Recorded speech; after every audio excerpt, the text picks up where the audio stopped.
Welcome to When We're Not Hustling, a podcast where sex workers talk about everything but. I'm your host, Jessie Sage. Put away the lingerie. I want to know you. Tell me more. I don't care about the news. I'd rather hear about you and see the world from your point of view. The coffee's already made, so I park the sheets, just pull up a chair and tell me more. When We're Not Hustling is a weekly podcast that explores the lives and identities of sex workers outside of our work personas, our personal philosophies, ambitions, families, relationships, passions, spirituality, and so much more. We talk about our lives beyond the job, asking, what does the flexibility of sex work allow us to do, and who does it allow us to be? On this show, we learn who sex workers are outside of the work we're known for. When We're Not Hustling is an exploration of the people behind the fantasies. When We're Not Hustling is brought to you by Assembly 4. Assembly 4 is a collective of sex workers and technologists working to bring the overall cost of sex work down through their advertising platform, Tryst.link. They also educate clients through the Good Client Guide and provide resources and articles written by and for sex workers. Assembly 4 caters to all genders and demographics and raises funds to fight for sex worker rights and against exploitation in the sex industry. Learn more at assembly4.com. ASSEMBLYFOUR.com. Hello, and welcome back to another episode of When We're Not Hustling, sex workers talking about everything but. I am Jessie Sage, and I am happy to be back with you. This has been quite a week for me. I have been really trying hard to get my new office set up before we start doing much of the recording for season 2, and I have to say, we still have a ways to go. But I feel like juggling like my column and this podcast and work and this big office remodel has been a lot. I'm so tired right now. I say I'm tired and I am tired, but also I feel overjoyed that I have so many great projects that I enjoy working on and a space to do those in, and people I love working with and people I love talking to. So it's all good. There's so many good episodes coming up in season 2, and I feel really blessed to have so many cool people in my life who want to share their stories with us. Today, we're going to be talking to Anna, who's a content creator who also went into tech, and I will introduce her in a minute. But first, I want to talk a little bit about different things going on. So we still have the after parties for the whole month of July. My mom is going to be the guest. Emily and I and my mom will be talking about the episode. So check us out on Wednesday on YouTube if you want to watch the video version. And again, our YouTube is youtube.com/sapiotextual. And you can also find us anywhere you find your podcast, Apple, Spotify, it doesn't matter. Any of them will do. If you want to help us grow, we would love for you to go on Apple or Spotify or socials. It doesn't really matter. And leave us reviews, follow us, shout us out to your friends. All of that would be great. You can also follow us on Patreon and throw us a couple bucks a month. That would be awesome. Our Patreon profile is patreon.com/sapiotextual. And I think that's it for announcements right now. Let me go ahead and introduce Anna. She has been creating content in some capacity for over a decade. After retiring from sex work, she started working in tech as a social media brand strategist, creating award-winning campaigns for global brands and startups.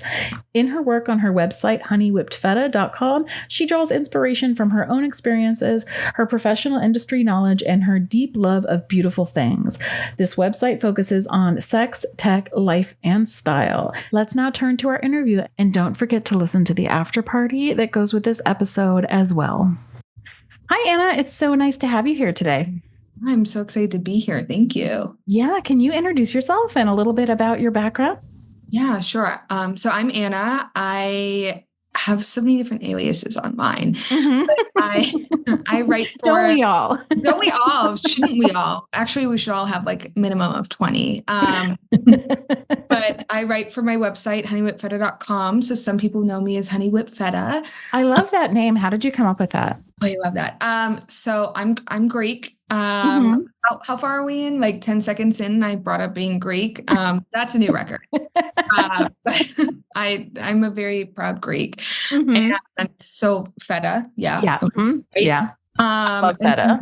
Love feta. And then I wanted, because I was, creating this website, and I was like, what's something that's kind of like luxurious or like Mhm. glamorous? I was like, honey. And then I was like, okay, but also a little kinky. So whipped. Ooh, Like I honey whipped like feta. that. It adds like so many different elements. Yeah. It's a little glam, it's a little kinky, it's a little Greek. Yeah. Yeah, so sometimes I go by Honey Whip Feta. Performance wise on the internet, people have probably seen, I don't know what you've seen actually. But I don't know. But I do go by Freya in terms of performer names, also a goddess name. So, we kind of, Yeah. Mhm. so many different names, but usually Anna is my happy place. Yeah, yeah. So you started Honey Web. So you were in. Let's just do a little chronology for the people who are new to you. So you were doing clip production and stuff under Freya, and then started working in tech. Or what's your story? Oh, okay. So I've been doing like clip work probably since like 2016-ish. Okay. Very like low kind of under the table kind of stuff, like back in the golden It days. was more like that then. Yeah, My partner and I were talking about that because we started around the same Missed it. time, 2014, and it was like if you had a ring light, you were like You good. were like high tech. You were like professional, right? And now I'm like, I have People are selling stuff out of Google Drop boxes. Like it was different. Yeah. So like I started that way, and then I can't remember, I think 2018 I joined most mainstream sites for sales, stuff like that. Yeah. And all throughout that time I kind of always did vanilla work. So I work in social media. I work for brands and agencies and all of that kind of stuff. So it was kind of always like going hand in hand. And I mean, I'm sure you've experienced this or know people that have experienced it. Like the curse and the blessing of sex work is like the minute that I have any discomfort at a workplace, I will fucking leave. Yeah. Like any email I don't like, I'm like, I'm quitting, I'm going back full time, I don't care. So like, which is like great for money, but also terrible for your professional like growth. It is so funny. We just had an interview earlier this week with Aviva Ruse, and she was working in a restaurant and just went back because she was making enough money in sex work, but was like, I just want, like, I'm kind of bored and lonely and I want some community. So I'll go do something else. And she said she only lasted a couple of days because they were like, will you do this? And she's like, no, I won't do this. It's like, I don't need the money. And then she's like, oh wait, other people are here for the money. I'll just show myself out. Yeah. It completely, like, for me at least, skewed my like perception of work, right? Yeah. Like, really hard to like rebuild that. So I started in like queer healthcare, stuff like that. Eventually went to ad agencies working for like really interesting brands, consumer brands, and transitioned into tech because I was always in tech spaces. My partner you can't do online sex work without being able to navigate tech. Yeah. Right. And so I was like, okay, I was in a lot of these spaces and like no one ever really talked about sex work, right? Even though like I was in progressive tech spaces, like tech and Queer Tech Lab and all of these like really progressive spaces. And so no one was talking. So I was like, cool. But be the change you want to see or whatever Courtney's saying is. And so from there, I kind of was in those spaces and then eventually started working with and at tech companies. And I'm there now and I love it. Nice. Really interesting time for tech. But that's such a blind spot too in tech, which is just unbelievable to me because sex workers like are, they like to say like sex workers are the canaries in the coal mine for tech stuff. But like what tech policy affects sex workers first and then everybody else. So I can't understand why so many people in tech don't seem to see that or think about it or ask sex workers what they think about things. Luckily, I do think that that is changing. Like Mhm. and maybe it's just me finding the right people, Yeah. I don't know what it is, but I feel like so for example, like I've been going to this conference called Lesbians Who Tech for probably since 2018, Oh, right? that's amazing. Yeah. And the difference that the conversations I had when I talked about being a sex worker Mhm. then versus like now, people are like, oh, cool, I love it. And then will ask me 50 questions, usually Mhm. which are very appropriate about Yeah. not like weird stuff, but like what I think of this, or like how does this work? Like, or want to connect to talk about it Yeah. more. Like Mhm. want to actually have a discussion of like, oh, how do I do this? Or how do I do that thing? Or like all of that. So Mhm. the attitudes I think are changing at the maybe the individual level. And Yeah. I don't know, I think as time progresses and different generations and different kind of people come into leadership roles, I think that will begin to change. Yeah. So I'm hopeful. Um, Mhm.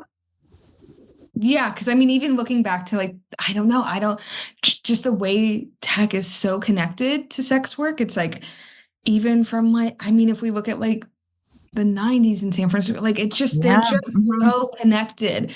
Do you Uh, follow the work of Samantha Cole? I do, yes. Yeah. I Yeah. haven't. I feel so bad that I haven't read her book yet but I want to get into it. But yeah, she's done What's the book for a second? What's what is the book? how the How internet the Internet changed Changed Sex. sex and how sex changed the internet. And Let's go buy that on yeah, wherever. wherever. Yeah, but I mean, I'm in it a couple times, so like. Oh, okay, love it. Yeah, But it's really good. Really but good. yeah, she did such good work on just following that beat for so long and is now like kind of transferred it over to 404 after leaving after Vice collapsed. Yeah, but I think that, for the audience who doesn't follow her work, Samantha Cole worked for Motherboard for years and was one of the very first people, not first, but like the few people who were, as a non-sex worker, taking the sex work and the internet like very, very seriously and continuous. She's the one that broke the deepfake story. Yeah, and has done incredible work. And last year, maybe it was the year before, how sex changed the internet and the internet changed sex came out, and it follows online sex work and how that changed the internet. Yeah, it's fascinating. Mm-hmm.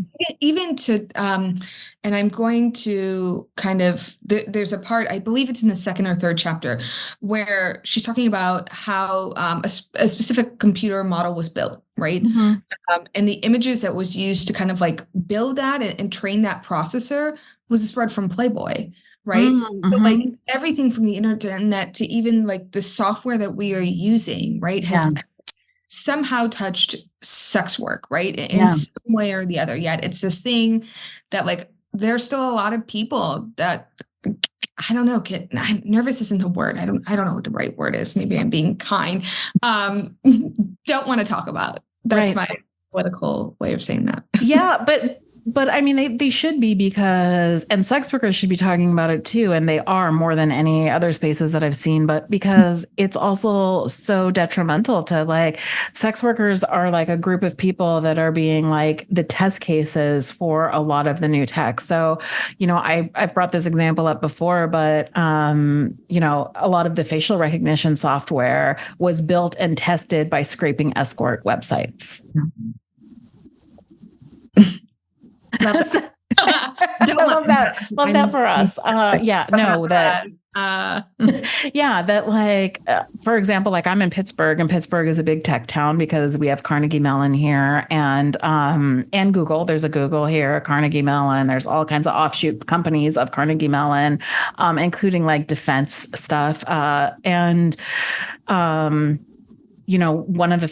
of the spinoff companies that came out of Carnegie Mellon is Marinus Analytic, and Marinus Analytic is a facial recognition software company that how they gathered their like database was by scraping escort ads, finding all those pictures, matching those pictures up to real life sex work social media profiles, and selling that information to the police. Like it's for police, ostensibly for like anti-trafficking efforts, but not really for anti-trafficking efforts. So yeah, I mean, I don't think that I appreciate what you're saying, because I don't think that people think as much about how much sex workers are being like used in the creation of tech from like their own innovation, but also like in terms of policing, AI, facial recognition. There's so many justice issues that need to be addressed by people who know about both circles. Yeah, it's wild. And so I like I said, I think it's changing. I hope. I think a lot of people in tech are just having really hard conversations about ethics right now. Obviously, AI is like not that anyone can talk about, which rightfully so. All that I can talk about is social media. So I'm like, that is my baby. So I'm always talking about social media and censorship. Not that I'm saying AI doesn't matter or anything. I'm just not, subject matter expert on that stuff. Yeah. But I think, I don't know. I hope it'll change. Yeah. So tell me a little bit about what you've done within like social media. Like, what is your baby? What is I have mini babies. I'm like a mother of 20. No, I love social media. So I grew up as a kid that had way too much unrestricted internet access. Should not have had what I had. I was like, I'm clearly older than you because I grew up a kid without internet, but go on. It didn't exist yet, but okay. Yeah. But I was like on MySpace coding. Wish I had followed a career in that. Wish that pursuit had been encouraged a little bit more. But just on MySpace, on a site called Vampire Freaks, which is like kind of a goth social media network. Okay. In the 90s and 2000s. So I was always on social. I like loved it. I would spend hours on it. Much probably to the detriment of like my own like ability to socialize. And probably do you feel like that? Yes and no. That's a big debate. I guess I'm curious if that was like, I don't mean a deconstructed joke, but like, do you feel like that's a joke, or do you feel like that actually was to your own detriment? Back then, yes. Yeah. Yes. Not today as much, because I am an adult. Yeah. I'm an adult who goes to therapy. But as like a teenager, and honestly, like grim or whatever as it sounds, I was probably talking to like 45-year-old men, right? Yeah. And so doing that and really only being able to socialize in that way, I think it was really hard for me to perhaps like, I don't know, have like real conversations in addition to like all the other shit going on in my childhood, right? But I digress. And so always have loved social media. I've always been on it. But when I first started my career, that like was not a thing. Like having a career in social media was like, sure, okay, whatever. Right. It's like, silly little videos on YouTube. That's never going to be anything. And then so I went to school originally to like kind of like work in nonprofit administration. Quickly was like, oh, I hate this. I hate this. I don't like this. I love money. Let's be a little capitalist piggy, but I love money. I want to be able to survive. And like, absolutely. Like was not going to happen. Right. And so kind of like by chance, ended up working and helping friends at different organizations with their social, because at that point in time, I was also blogging around fashion, specifically like plus size fashion under another pseudonym, AR plus fashion, right? Because we've got so many of them. And then eventually someone called baby fat. And so like all these different names, right? And it kind of just built from there of like, it started right as that kind of consulting thing. And a lot of that transparently, I knew from sex work, from having to market myself and, be like, oh, and advertise here and do this and find the communities here and like all of that. And so that really taught me how to get good at figuring that stuff out. Right. And then from there, kind of just was able to pick up other jobs. And so I've sat mostly on like very vanilla facing stuff. Like if you, like one of my clients was like Pillsbury baking. Oh, really? Yeah, which is like probably literally the most vanilla thing that you can, Yeah. you can do, right? Yeah. And you know, it was not for me because I'm not like a baking girl. So, you know, Yeah. but kind of sitting on there and just like really building out strategies and building out communities and all of that kind of stuff. And so I don't know, I just like love like I'm obsessed with social media in like a very healthy way, obviously. Yeah, but yeah. I don't let it control my life. But I love to talk about it and I love to look at it. And now it's like this thing, right? And I get to talk about, it's weird that like I used to always think I would talk about social media on social media, and I do, right? But I also do it on this website because social media doesn't feel like a place where I can actually have those discussions today. Yeah. So on your website, are you talking about the Honey Whipped Feta website? Yeah, I am. Yeah. I have been looking through this and I really like it. And you do have stuff about fashion and style, which I do want to ask you what your favorite plus size shops are. Okay. Well, Mara Hoffman, but I think she's going defunct. So I really like that. What else do I like?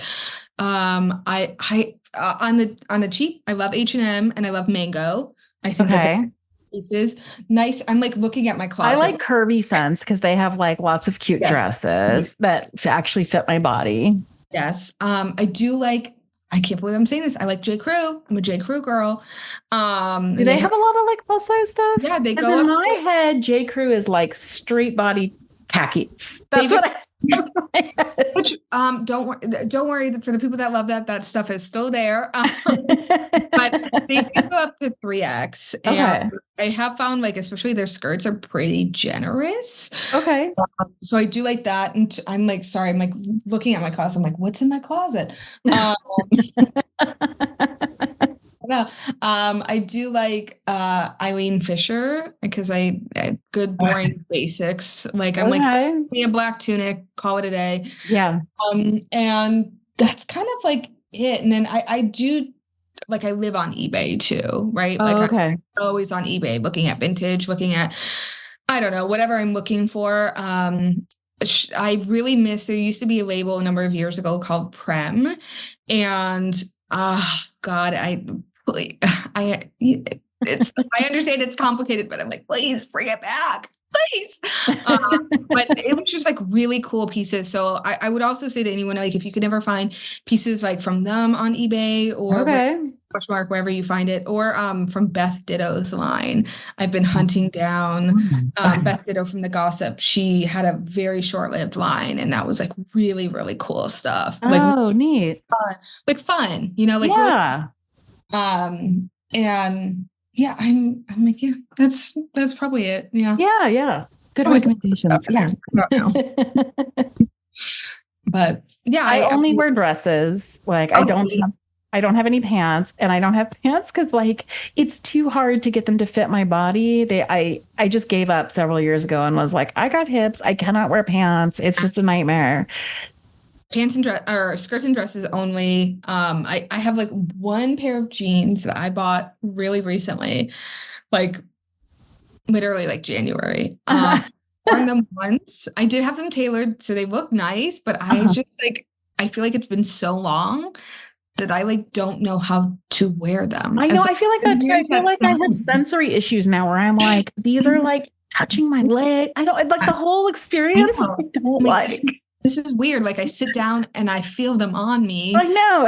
And I'm not used to that. I don't like that. Every once in a while from clients, I'll get outfit requests that are like, you could totally dress casual, just wear like jeans or something. And I'm like, I wear the same thing all the time. I don't dress up for you. Like I would have to go buy jeans to like wear them. You're like, if you have a jean fetish, you can pay for that. Well, okay, sure. We can do that, I guess. But otherwise, I'm going to just show up how I am, which is also how I show up to the grocery store. So you should. Yeah. So that's really interesting. Yeah. So I like, so back to your website. Yeah, it's really interesting because you have articles on like style and life. I was looking at like things on articles on loneliness and a whole section on tech and a whole section on sex. And this is so interesting. Like this one woman thing you have is really cool. It's just like, I think the way I kind of like envisioned it is like kind of like whatever puke comes out of my brain goes on like the screen. And again, because I grew up really loving social media in the time of social media where like you just put up whatever, like you just like it was just like gurgitated like whatever on the screen. And some of my favorite things to do were like to read blogs on like Zynga or oh god, like all these other places, and I loved reading those. And I do think social media can be very blogging, but because there's usually character links, I feel like there's a disconnect, right? And so I kind of like want to bring back some of that like really fun part of the internet, right? Of like, let's bring back blogging, let's bring back people just like knowing things, but also just like putting out whatever feelings, right? Like, like my tech pieces tend to be like better researched versus like, I don't know, I'm writing about loneliness. What research do I need to give? Like the research is in the head, right? You know? So like that, and I'm also very inspired by, I don't know if this was your experience. I also loved magazines as like a teenager. Oh, I did too when I was young. Oh my God, I was such a magazines. When I was like a later teenager and even into my early 20s, I liked to make collages in my room out of magazines. Like I would cut all of the things out that I like. Yeah, I definitely had a few collages that maybe were creepy. Depends on who you ask. I miss magazines. I mean, I know they still exist, but they exist very differently in our culture. Very differently. I don't know if you've ever heard of Nylon magazine, but they were kind of like alt indie, kind of indie sleaze. It's like it's rebranded to now. And they went out of print in probably 2018, 2019. So don't hold me to that. But they just came back into print. Oh, really? What's it called again? Nylon. YLON. And like like they used to have like Karen O from the Yeah used to be on it, like very like indie kind of hipster's the right word I'm looking for. Yeah. Nice. And to see it come back, it's different. It's very different, but it is really like I went out the day that it hit stands and I drove to Barnes and Noble. I drove 30 minutes to Barnes and Noble to buy copies because I was like so excited. I was like, oh my God, like it felt like major, right? Which is always really exciting. And so I don't know, I miss that part of like whereas like creativity now it's very structured, even in like most creative spaces, it still feels very structured. And something about like I don't know, maybe because I wasn't creating on the magazine or creating in that way, it felt much more like authentic and gritty. Whereas now, because of things also like SEO, right? That people seem to care about so much. Which, if you ask me while I'm at my vanilla job, I care very much about. So much. But or character links or things like, let's be honest, like censorship on platforms of people not being able to say the thing, people not being able to say, I got fisted last night and it was fucking amazing, or like whatever they were whatever last night, right? And so it kind of puts a tamper on things. And I always advocate for people like who do find themselves as creators and in whatever capacity that looks like. Make your own platform that you are not beholden to the whims of like a giant tech company, right? And of course, easier said than done. Like, I don't think it's easy to do something overnight. I'm not saying that, but you know, little steps and do what you got to do. And Yeah. I think that there's a lot to that because we can't put all our eggs, especially as sex workers, like all your eggs in one basket. Because I've been in the industry for 10 years. And since I've been here, I've watched it sounds like you have too, like companies just like platforms open and then shut, allow us, then kick us off, like over and over and over again. And it's like, it's interesting because as somebody who's been in this for a while now, I've become I wouldn't say I've become apathetic, but like you see the cycle happen so many times that we're like, oh, they kicked us off. Okay, well, we'll find another place, but I mean, but it has very real world and financial implications on people and also on communities. And so I don't want to say that I don't care. It's just happened so many times that it's like you have to learn to just quickly adapt and be like, okay, where else are we going to go? But I think that recently I've been seeing more and more people do suggest and also do what you're saying, which is okay, so I'm not going to trust Patreon. I'm not going to trust YouTube. I'm not going to trust any of these different platforms. I want to be able to have my own website where I'm drawing people and pushing them because that's going to be more stable. Yep. Yeah. Build. My biggest thing is build an email list. Even if you aren't sending out emails, collect them. Set up a forum on whatever I even think I see a lot of people on Substack. I even think Substack is unstable for sex workers. Look at the way that I don't know, Patreon, I think has done a lot of flip-flop and is very ambiguous with stuff. Or I don't know. I think there's even a world in which OnlyFans maybe really tampers down on adult content, right? Oh yeah, I mean they kicked everybody off last year and then was like, oh, never mind. And they're like, oh wait, that didn't bring us the money we thought it would. I'm like, dude, where did you think you were going to get money? Yeah, I don't know. I would love whatever they're on, what they're on, because they're like, there's a lot of fitness influences. You're like, no. So, sure, fitness, but I don't know. I think people need to. And again, I think it's easier said than done. Of course, I'm not saying any of this is easy. Yeah. But the best thing that you can do is create it for yourself. Yeah. Mm-hmm.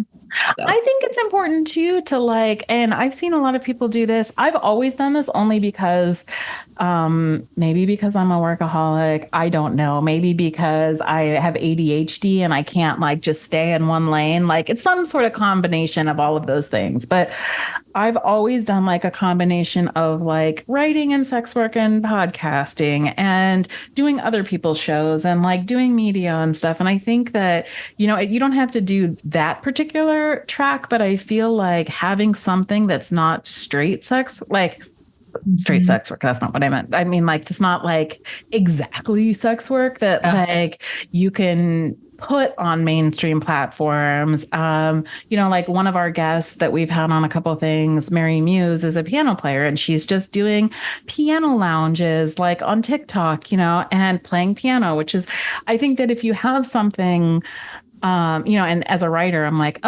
which is, something you do too. I get a lot of people who come and say oh, I thought you wrote interesting things. So that's why I'm here. That's why I want to set up a paid Zoom call with you. Or I want to do this or I want to do that. I think people don't take into consideration that we are completely shadow banned if we don't have mainstream content, that we can't it's very hard to get out of a sex work bubble if you're not doing other stuff. And that kind of diversifying in that way, even if some of it's not paid, I don't get paid to do this podcast, but it is nice to have something else too. Thank you for listening to When We're Not Hustling. Please remember to subscribe, rate, and review us wherever you listen to your podcasts. Doing so will help other people find us. And if you're a sex worker who wants to come on the show and talk about your life outside of work, we would love to have you. Please send an email with more information to nothustlingpod@proton.me. Well, I think, to that point of being paid of I don't know if you've ever experienced this, so I don't want to put that on you, but I think for a really long time, I was like, if I'm not making money from it, I don't want to do it. Yeah. And then they like kind of realized it was like, oh, but like sometimes you're not going to make money right away. Like Yeah. you're not going to do that. And you have to kind of think, I don't know, maybe a little bit bigger picture and strategically. Of like, what is the time investment that I'm putting in this and what could it potentially bring me? Like, yes, not profitable today, but how does this play into my, not to get like marketing, how does this play into the funnel? Like, how does this play to like any of that? And like, you know, I do think because sex work is so much of marketing, like it's so much of it is marketing outside the physical act of it itself. That even like learning about like marketing terminology or philosophies or whatever to understand how to like really adapt that to your business, right? Of like, to your point, like make other things, write about movies, write about music, write a food blog, right? Yeah. Like, you can take me out to dinner. All that stuff matters. And if people aren't putting like time and energy into like that, I think it undercuts it. It undercuts their business. And I think to your point that you were just saying about like sex workers are small business owners, and small business owners aren't wage laborers. You know, like we can't just work when we're making money. Like you also put time and energy and investment into your business like upfront that you're not immediately reaping like monetary value from. But I think that over time, like you never know. Like, I don't know. I remember one time I did like a just a YouTube conversation with one of my friends who's like a dom. We talked about like a specific fetish. And then that's on YouTube. And every once in a while, I'll have somebody be like, oh, I saw this thing that you did with her and I want to book a session, you know, and so I have made money from that. I just didn't happen to make money when I made it. Yeah. But it's like, I don't know. Yeah, that any entry point that people can find you, I think is good, right? Yeah. Like more entry points you have for people to connect with you, awesome, great. And you know, it's just finding out a rhythm that works into your style or time management, like whatever you want. Right. Yeah, because you don't want to be like burnt out, you know. We've talked a lot on this show about like burnout, and that's not what we're like aiming toward. But I actually think that like for me, and maybe this is like my ADHD brain, like I'm less burnt out when I am working on like different things, because when I hit burnout from one thing and I'm like, I don't feel like doing this anymore, I can go work on something else and then like kind of regroup. But I don't know. I also think that like as a marketing, like as a marketing strategy, and I am totally not a marketing person. I came out of humanities. Like I don't actually know marketing language, but let's pretend that I know how to talk to you. We're having a conversation. I also think that like just in my experience, doing all of that other sort of work where people are connecting to you about fashion or about restaurants or about like when you're like putting more of yourself out there, it also brings people who are easier for you to interact with because you have some sort of commonality. Yeah. Yeah. And it can kind of be like a conversation point, right? Yeah. Of like, oh, you like the Smashing Pumpkins too? Yeah. I don't know. That was my example. I don't know, but you know, or just like a conversation, or I think sometimes even people who are maybe apprehensive booking a sex worker or engaging with that are like, oh wow, this person's a person, and not scary. It's like, oh, this person is kind of just like me, right? And I don't know that. Yeah. I think it's complicated. It's like so complicated. Our business is so complicated because there's also the like, how much of your self do you want to give? But yeah, I mean, I think people need to find a balance and do what's good for them. But it does seem like having the things that you care about, you know, being able to integrate that in some way helps both with like algorithms to not keep you siloed in sex work, you know, spaces, and also with making it easier down the road. Yeah. Major agree. Yeah. Yeah. So what have you gotten out of like doing Let me ask you a different question. What is the balance right now of your life? So you have kind of vanilla work you do, you have your clips that you do, you have your website you do. Like, what does that look like in your life? Oh, I live a very boring life, I guess. No, I'm very scheduled. Mm. I think first of all, for my like ADHD, I need to be like, Yeah. please put me on a schedule, put me in nap time, bedtime. No, I'm kidding. But I schedule all of my stuff out, and most of my time, like as crazy as this sounds, is scheduled out a month in advance. And so Mm-hmm. it has been hard transparently for some of my relationships and dynamics of I'm like, hey, I'm like doing all this stuff and like, yeah, I would love to like randomly grab dinner one night, but like that just doesn't work with my schedule. Like I've built in these things. I need to do these things. I'm like on these things. Not to say that like if it was major, I wouldn't, of course, like I'm adaptable in that way. Yeah, But right. I prioritize these other things in my life. And it's also that communication piece of communicating that to people of like, hey, this is where my priorities are right now. Yeah. You are also a priority in that. That's why I'm communicating with you. But otherwise, Otherwise, we wouldn't be talking about our schedules, but be talking. But like, those things Yeah. are that. So like being very scheduled, having everything like kind of written down, having task management stuff, Yeah. like Todoist and Monday.com and stuff, like just different kind of stuff to keep me on track. And so like I'm very 9 to 5 with my work. Luckily I work at a company that's like, cool, great. Yep. We all leave at 5 o'clock too. Yes, we all do. Yes, we all do, which is, Yeah. kind of a blessing to find, honestly. Yeah. And very rare to find. But Yeah.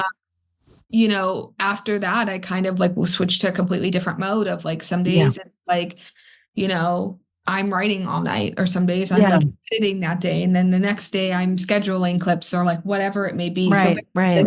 good time.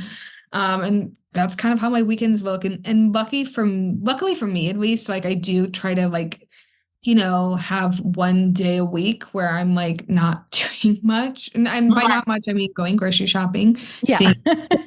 going to the gym, Yeah. doing my returns at the post office. 'Cause I live there. I live at the post office. It's my So second does my partner. They sell and buy a crazy amount of stuff on eBay too. They're also the eBay junkie, and but very specific things like camera equipment, speakers, like that sort of thing. That's kind of fun. I like that. But like But you end up living there. Yeah. You end up boxes upon boxes upon boxes and shipping material everywhere. labels and like they have like the scale, in their office to weigh their boxes. Yeah. It's like it's a whole thing. So I get it.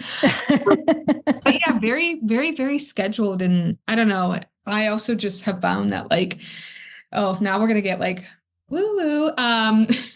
But every Monday or every Sunday evening, I will listen to the Channy podcast, Channy Nicholas, and kind of see where the astrology is for the week. And so is that, I don't know who that is. Is that an astrology podcast? She's an astrologer. Okay. And I will kind of like move things around of like, if there's a day that's like really good for creativity, ass and seed, I'm writing that day. Right. Nice. Like, yeah. That needs to be there. Or if I'm like, sometimes she'll talk about like communication gaps, right? So I'm like, oh, maybe I don't schedule this really important talk that day. Like maybe I do that, right? I also like quarterly plan my entire life. So I like I basically like end of December, I will sit down, write out all my goals I want to do for the year, set how many podcasts do I want to pitch to, how many this do I want to do? What do I want to write? Like, all of these things, do I want to do this? And then work backwards and plan my life backwards, breaking it down quarter by quarter. So that way I can feel like I'm doing something. What sign are you? Oh, what sign do you think? A Virgo. No. Oh, ew, no. I don't know. Aren't they very scheduled and like planned? They are there. So I am a Taurus. Okay. But I've got a Leo rising, and then probably the biggest indicator is the Capricorn moon. It's very work. Yeah. But I have found that like truly scheduling my life that way helps me actually like reach goals and also like make them feel attainable, right? Because if you're just like, I wanna like what I'm like, I want to speak at Lesbians Who Tech this year. But okay, well, when do I have to pitch by? What do I want to talk about? What does that need to look like? What research do I need to do so that that workshop is a workshop, right? And like, otherwise I know me, it would be like the day before something's due and I'd be like rushing, right? And it like isn't actually good, right? Yeah. And I don't feel confident. So I hate Google Calendar. I love physical. I hate Google Calendar too, but I use it because of family and work and clients and podcast guests. And I'm like, otherwise I don't know. It's like, I have to get that information to other people too. And that's why I have to use it, but I actually don't like it. That's fair. Yeah. I will do, I obviously do it for my 9 to 5, but it is not even installed on my phone. My favorite, I would say my favorite planner is by a brand called Golden Coil, and they're completely customizable. So you can change the layout according to kind of like how your brain works, and you could put in a cool. Golden Coil, COIL? Yes. And like you can change everything. So I even have bits about there of like, and this is important as sex workers, that we track our monthly finances and like down to, and they have some really good, I don't know if templates would be the word,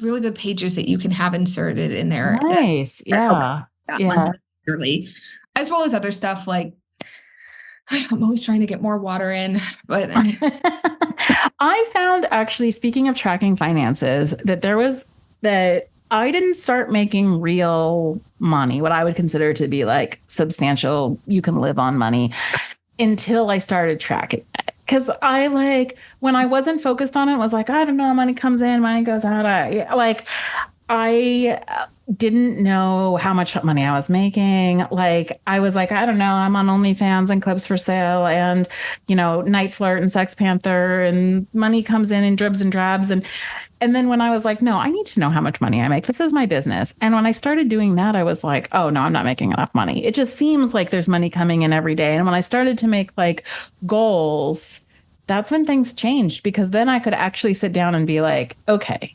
have I made enough money in this week? No? Well, then I need to like figure out how I'm going to make more money next week. Yeah, 100%. I think it's great for that. I don't know about you, but I also like to go back from years past and be like, how are we doing? Too. Yeah. I was looking, because I mean, everyone's talking about the economy, myself included. And I'm like, yeah, year over year, I'm down big time. Like people are the way that they used to. And I think OnlyFans has changed that to some extent, but even in 2021, OnlyFans was around, so it's not really that, but even that, I'm like, and I talk to other sex workers that also kind of similarly track their finances, right? I do too. They're like, yeah, I'm down. I'm like, okay, so what are we writing? Okay, where does Forbes need to come talk to us? Who needs to? we have the data. They can come. We can. I'm not putting it out there, but like Yeah. No, I do that too. Also, just to not panic, because sometimes like I'll be like, oh man, things have been so slow this month. And then I'll go back and look at like, let's say May. I thought May was slow. Then I look at May of last year and May the year before, and I'm like, okay, May is kind of like a dip. And now like it's back to, and it'll help me to also like calibrate my emotions around money. I love that you say that, because 100%. Yeah. Money can fuck with your head so easily. So fucking easily. Yeah. And like for the longest time in my sex work career, it really fucked with my head. And then because of that, it fucked with my body image and how I viewed myself, because there's so for those who maybe aren't familiar, I used to, and still do, a lot of like fat fetish clips, and a lot of like more on the feederism side and stuff like that. Oh, do you do the feederism stuff? I do. It used to be very profitable. It's not as profitable anymore. Okay. And I started in that kind of because this is like so hard to admit, but because I still am fat, right? And I felt like, oh, I couldn't cut it as like a dom. I couldn't cut it as like in this kind of porn or in that kind of porn or this is like what I could do, right? Yeah. And like I was creating on Tumblr, and so I had a lot of You're a requests. Tumblr girl, yeah. Oh yeah. I'm still on there. Great. Well, Freya's on there. But I was having all these requests, so it's like, okay, sure, like fine. What's make the money, right? But I forgot what we were saying, but and actually I'll just cut in real quick because for the people who are listening, I'm assuming most of the audience will know what we're talking about, but it's like a fetish where people will want to watch you eat and in different ways. Yeah.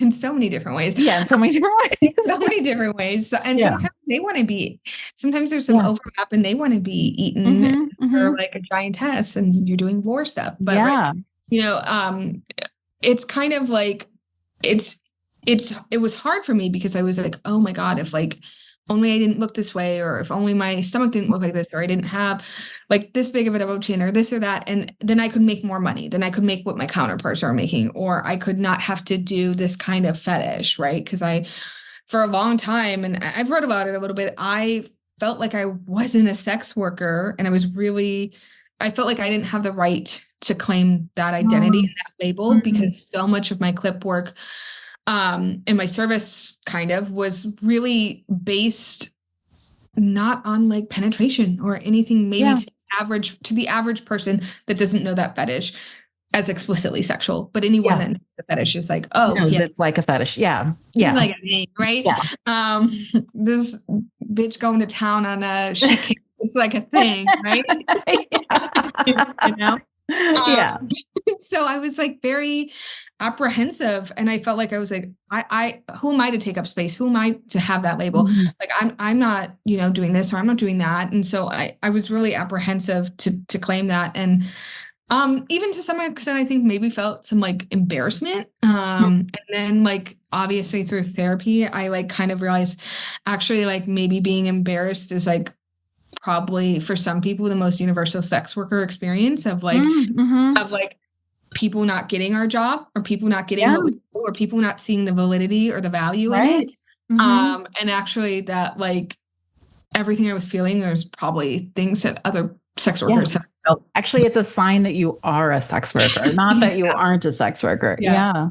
So it's I don't know, reframing, I guess. Yeah. Right. Also, there's a lot of money in that. Or is there not as much money in it anymore? Yeah, it depends. I think for some people, if you make it your whole and make that your career, sure.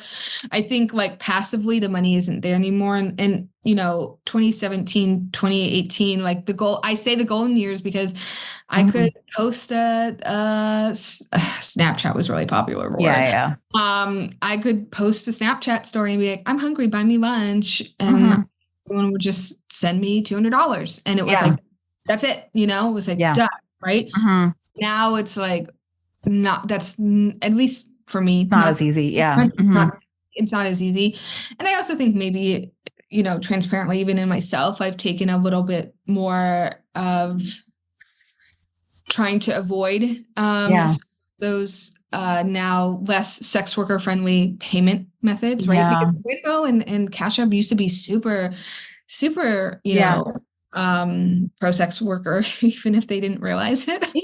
My friend actually stopped, had to change the way that she did Feedism stuff because it was when she was at the height of it and people were paying her for that all the time on Cam. So all day she was doing stuff like that. She in a year gained 110 pounds and then was she started to realize that she just couldn't continue like that. And so she made it more she just made it more expensive and was I'm only doing a cake once a week and you have to pay a lot more for it, and had to completely change her business model because she's I'm not fat phobic. I don't mind being fat, but it can't happen at this rate because it wasn't good for her. She didn't feel good like that. It's not, it's, well, first of all, I bet they loved that. I bet they were like, ooh. Yeah. But yeah, it's hard because it's body change, right? Yeah. And that's the fetish, I want to change your body. Yeah. Yeah. That fetish is so interesting to me. And it's taken Yeah. me a really long time to like, I don't know. Be okay is not the word. Because I don't think maybe the fetish itself is inherently wrong. I think the community around it is really toxic. But there's a lot of really fucked up leather communities too. There's a lot that are really fucked up, like, other types of kink communities. So it's kind of like, I don't know, Well, I think with everything, my thought is that there are healthy and not so healthy ways to do everything. Very, don't I know? Yeah. So it's a very interesting Yeah. Yeah. We are kind of running out of time, so I want to make sure that I get to your recommendations. You've already actually given so many recommendations, but what are you reading right now? What am I reading? This is like, whoa. I'm kind of almost done with the January 6th report. It was like, I know that's so out of left field. I mean, it's cool, but that's like, yeah. Well, I find it very interesting. It is interesting. Yeah. It is interesting that. I would recommend Burn Book by Kara Swisher. I think it's Burn Book, A Tech Love Story. Oh, cool. And it's kind of, she's also a tech reporter, has been around since the 90s, for folks that aren't familiar. And so she's like, has interviewed everyone from Elon to Mark Zuckerberg. And so has very like candid experiences and like, very level-headed reporting. And then I'm rereading Crying in H Mart. What is that? Oh my God. It's fiction. I reread books too. I have like some favorites that I go back to, and I also love to like read half a book, stop, read something else. I do that too. So I'm like, that's one of the ones that I like. It's basically like kind of just a mother-daughter story. Nice. It's from oh my God. It's really good. I could really cried. Oh, and I also, it's not related to sex. I don't know if these have to be related to sex. No, they don't.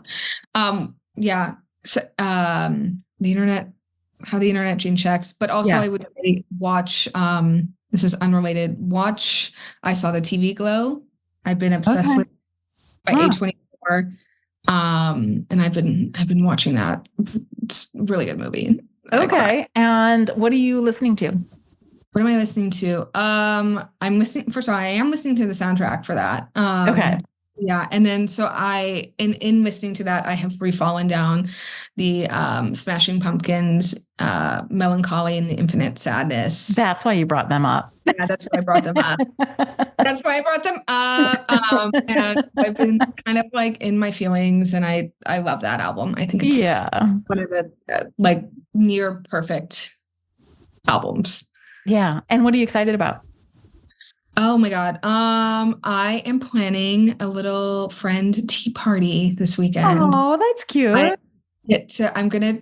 I've obviously made egg salad before. I've never made it like pretty. Like with the proper bread and like cut the crust off and the tea. Like, little triangles. Yes, the little triangles and the pastries, and we're gonna do croissants instead of scones because I don't like scones. And when I host, it's your party. You get what you like. You can croissant if you want to. Yeah, you can get a croissant. Bring your own scone.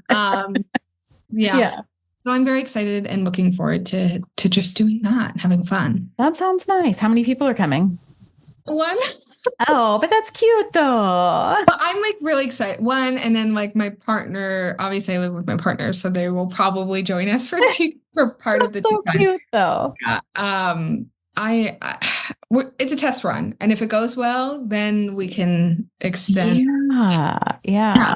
We have like a little group of sex workers in Pittsburgh that get together sometimes, and we went to this like fancy hotel and had a tea party there, and it was very cute. And like fun. it?